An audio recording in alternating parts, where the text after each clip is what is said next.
So, yun, hi!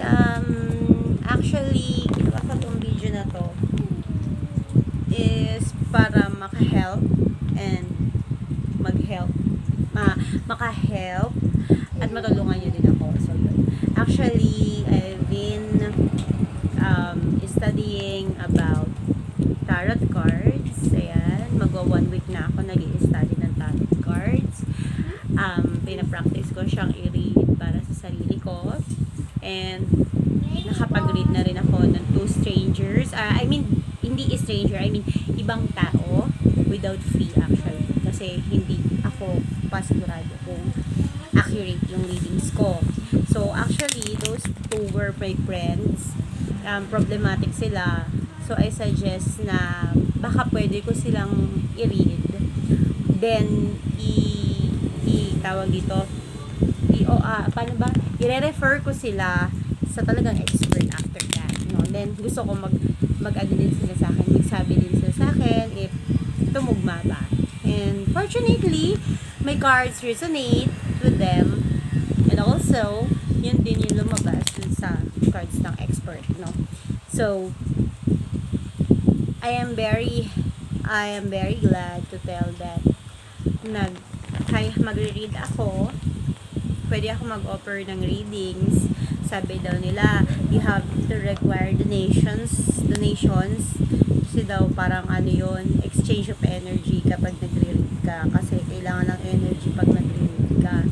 But sa akin, okay lang. Meron o wala. Kasi actually, I'm just learning pa rin naman din. I gave my full tiwala sa aking deck. But still, if the client or yung nagpapahula is hindi, diba? It's okay lang din naman sa akin. Layunin ko lang din na makatulong. So, if you want or you have answers na wala pa namang kasagutan, you're longing for kasagutan, baka kaya ko kahit papanong sagutin sa tulong ng aming tarot deck. You can PM me, diba? We will benefit, ikaw mabe-benefit, and then ako din, kasi kasama to sa pagkakabisado ko ng mga meanings ng tarot card ko. So, yun. I'm offering it na PM lang kayo, pwede ko kayong basahan. No, pwede ko kayong basahan actually. Just a reminder, I don't want na sabihin na pagka nag-tarot card, ayoko ng term na manghuhula or fortune teller. Kasi actually, wala nakakaalam ng fortune natin. Hindi rin ako nanghuhula. Wala akong balak manghula ng future. Kasi wala namang makakapagsabi nun, ano. Ang sa akin lang dito is I'm after dun sa minsan may mga katanungan tayo na hindi naman natin alam kung kailan masasagot. And we're looking for it doon sa sagot na yon to move forward para sa sarili natin. Ang tarot card ay ginawa to answer yung mga questions na hindi tayo makapag-antay na masagot or medyo parang masyadong futuristic na tanong. But it doesn't mean na yun exactly yung gagawin mo or yun exactly ikaw or siya yung tao na pinapahulaan mo. It will serve as your guidance. Kung yung card lumabas sa'yo nagre-resonate talaga sa situation mo, then it's good, diba? And then, laging may nakalagay dito na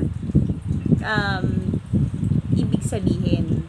So, nasa yun, paano mo tinatanggap? But actually, ako kasi nag-tarot reading ako, kahit na naka-reverse position yung isang baraha, I make sure to it na nakikita ko yung goodness in every reversed card. So, ibig sabihin, hindi porket reverse masama na. It's just a reminder to you na may ganitong mangyayari or possibly ito siya. But, you have to see the goodness dun sa mga bagay na hindi maganda ang dating sa atin. So, yun. Ang tarot card, hindi siya nagsasabi ng future. But, binibigyan kanya ng idea kung paano yung pwede mong gawin if ever na makita mo or mag-resonate sa'yo yung possible future future na makikita mo.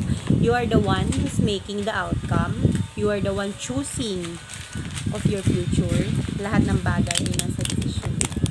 So, yun. Gusto ko maging open-minded muna kayo bago kayo mag-PM sa akin and mag-ask to have your tarot read.